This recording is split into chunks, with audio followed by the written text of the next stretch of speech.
amigos, não posso falar português, vou falar meu castelhano devagar, porque no fundo é a mesma língua. É a mesma dor, em parte histórica. Há um bom tempo penso que o homem é um animal gregário, é um macaco difícil, que não pode viver sozinho. Por que começo por aqui? Porque precisamos ter, primeiro, uma ideia do que é o homem, como estrutura, do material que nos compõe, sobre o qual se constrói a cultura, a história. O homem é um bicho que não pode viver na solidão, necessita da sociedade. Alguém disse que existem apenas a família e o indivíduo. Penso que além disso existe a sociedade. Se adoeço do coração, preciso de um cardiologista. Se minha casa desaba, preciso de um pedreiro. Quando se gasta um sapato, alguém tem de fabricar um outro. Provavelmente a civilização começou quando algum antepassado nosso, em apuros, gritou desesperadamente: ajude-me. Nasceu do indivíduo e do reclamar, a sociedade. Seguimos pela vida com essas contradições. Como qualquer animal, temos uma cota de egoísmo saudável, porque temos que lutar por nossa vida e pela vida daqueles que gostamos. Entretanto, como somos um animal social, construímos a civilização como a maior herança que recebemos e que deixamos. A civilização criou a solidariedade intergeracional. Desde os que descobriram o fogo e a roda, até os que fazem hoje em dia a biologia molecular e inventam a robótica. Esse pacote histórico que recebemos, devemos à civilização. Significa que o egoísmo e a solidariedade se entrelaçam em forma de civilização. Mas a natureza nos presenteou com uma coisa chamada consciência e isso nos permite trabalhar e enquadrar nosso egoísmo até certo ponto, e fazê-lo transcender, por efeito da cultura e da civilização. Isso é tão importante que hoje vivemos 40 anos a mais de vida, em média, do que há 150 anos. Pense por um minuto no que significam 40 anos a mais de vida sobre o planeta Terra. Em meio a uma civilização composta por desastres também, porque somos bons e maus. Todos nós seguimos com essa contradição. Por isso existe a política. Se fôssemos perfeitos e fôssemos deuses, não precisaríamos da política. Mas precisamos da sociedade para viver, apesar de sermos conflitivos, porque cada ser humano é ele, porque temos distintas origens, porque temos visões distintas, tradições, religiões, culturas, classes sociais que nos originaram. A sociedade é uma panela borbulhante de conflitos e temos que administrar os conflitos para poder conviver. Este é o papel transcendente da política, no seu sentido mais profundo. Aristóteles tinha razão quando disse: o homem é um animal político, porque ele não é perfeito, nem pode viver na solidão. Tem que viver em sociedade com seus próprios defeitos e limitações. E é nesses conflitos que o papel transcendente da política é estabelecer os limites. Quanta angústia e dor aguentamos, e como fazemos para transcendê-las? Sei que estas são generalizações, mas a política foi reduzida a um simples receituário econômico, sem pensar no que é o homem, a ética e a filosofia. Se cada um analisar sua vida, verá que provavelmente as decisões mais importantes que já tomou não tinham nada a ver com os interesses econômicos.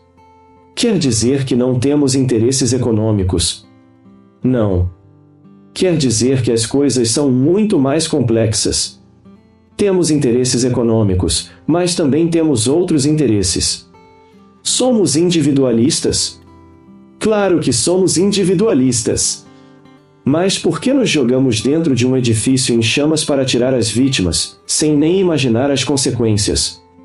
Porque também temos um animal social dentro de nós. Por que socorremos solidariamente quando há um desastre, um terremoto ou um furacão? Porque somos por um lado egoístas, mas por outro lado somos sociais também. Por isso, quero quebrar o paradigma deste tempo onde tudo é mercadoria, na política. Fazê-lo de modo transcendente, para nos livrarmos da vulgaridade. A política não é uma profissão para viver ou enriquecer, é uma paixão superior, que sopra história. Há interesses na política, mas são interesses morais, de outro tipo. O carinho das pessoas e a sociabilidade do povo não se compram com dinheiro. Isso não é subornável. Mas o que está acontecendo por todos os lados? Pessoas rendidas à cultura dos nossos tempos, que vivem em função da acumulação, terminam confundindo essas coisas com o afã de enriquecer ou ganhar dinheiro.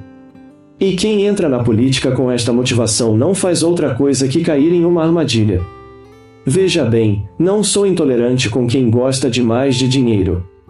Essas pessoas que entrem para o comércio, para a indústria, que multipliquem sua riqueza em uma sociedade e paguem seus impostos.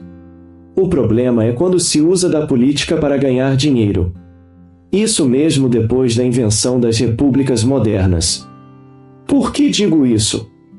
Porque se a política moderna é a expressão da maioria, temos que viver como vive a maioria, não como a minoria. É isso que nos apaixona na política, ter corpo e alma como a maioria, não como a minoria. Não se trata de ter birra dos ricos. Não é isto que estou tramando. Temos que eleger bem o campo e o alvo para ter rumo na vida e não misturar uma coisa com outra. Isso está nos trazendo duros problemas na América Latina, por todos os lados. E reitero, na política existem interesses, mas estes não devem ser em relação ao dinheiro. Como diz um poema gaúcho em meu país, não me venha falar do campo, com olhar de forasteiro, pois não é como ele aparenta, mas como eu o sinto. Há coisas que não têm preço, há coisas que não se compram. Assim como não podemos ir ao supermercado e dizer, me dê mais 5 anos de vida. Temos uma fita que em algum momento vai se cortar. Não deveríamos esquecer nunca isso, para entender que a vida não é uma coisa, ela deve ser vivida. Assim como nem tudo se compra com dinheiro. Seguramente tenho um monte de defeitos, sou um velho resmungão, mas tenho autoridade para dizer essas coisas. Sinto-me um homem feliz e irei morrer feliz, porque vivo, sonho e caminho da forma que penso. Estou aqui porque gosto do povo brasileiro. Porque antes de mais nada sou latino-americano, depois sou uruguaio. Por ser latino-americano, pertenço a uma nação frustrada, que fez vários países, mas não foi capaz de construir uma nação. E essa nação será ou não será. Mas no caso de ser, será com a Amazônia ou não será. Por isso, venho aqui interessadamente, do ponto de vista estratégico. Nada disso irei presenciar, pois tenho quase 81 anos. Entretanto, para viver temos que ter algum horizonte. Temos que ter uma estrela. Temos que ter um rumo. Uma grande causa para os americanos é a integração, para sermos alguém no mundo. A comunidade europeia, um conjunto de países com línguas que não se entendem e com milhares de anos em guerras internas, segue construindo sua unidade. E é hoje o maior polo desenvolvido, com centenas de milhões de pessoas. Do outro lado, há um antigo conjunto de nações, porque a China é um estado multinacional, não nos esqueçamos. Lá existem minorias, algumas com 50 milhões de indivíduos. Falam outros idiomas que podem espalhar-se até a Índia. São gigantescas potências. Como negociar com as mesmas condições desses monstros? Nós, atomizados em um monte de repúblicas. Inclusive o grande Brasil, grande para nós, pequeno para o mundo, porque vem na corrida tentando alcançá-los há anos. Quanta vantagem sobre nós possui a pesquisa nas universidades do mundo desenvolvido. Quanto controle de conhecimento. A Coreia do Sul, sozinha, registra tantas patentes quanto toda a América Latina. Compatriotas, queridos compatriotas, a batalha da integração é a batalha do desenvolvimento, de juntar a inteligência, de unir as universidades, o conhecimento, de ter políticas capazes de garantir que não nos roubem um só homem da ciência porque pagamos mal. Por quê? Porque nesta partida se joga o futuro de nossos filhos, de nossas vidas e de todos os demais. Hoje sabemos que a riqueza mais importante é o conhecimento. E os recursos naturais contam? Claro que contam. Portanto, temos que formar pessoas inteligentes e capacitadas na prática e na elaboração.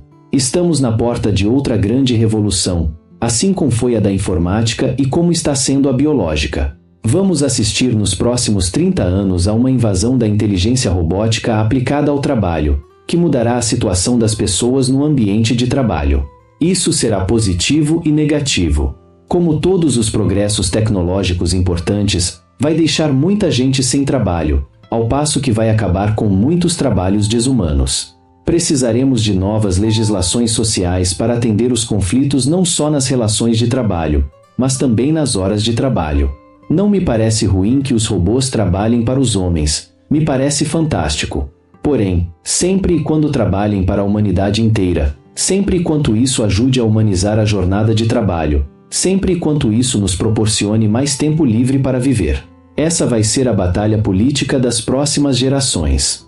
Por essas questões estou aqui, para ajudar as pessoas a pensar. Não há receitas e caminhos honestos, nunca triunfaremos totalmente na vida. O verdadeiro triunfo é o caminho. Não há um prêmio no final da vida, nem na vida individual, nem na coletiva. O único prêmio é o caminho mesmo, a beleza da vida e viver por uma causa, com sentimento e compromisso.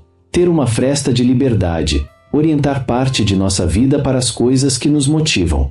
Por isso, tento dizer, em especial à base das universidades latino-americanas, aos jovens que estão se somando à sociedade, o seguinte: cometam os erros de seu tempo, não os erros do nosso, e que tenham a coragem de viver a aventura. Afinal, não sabemos a fundo de onde viemos, mas tampouco sabemos para onde vamos.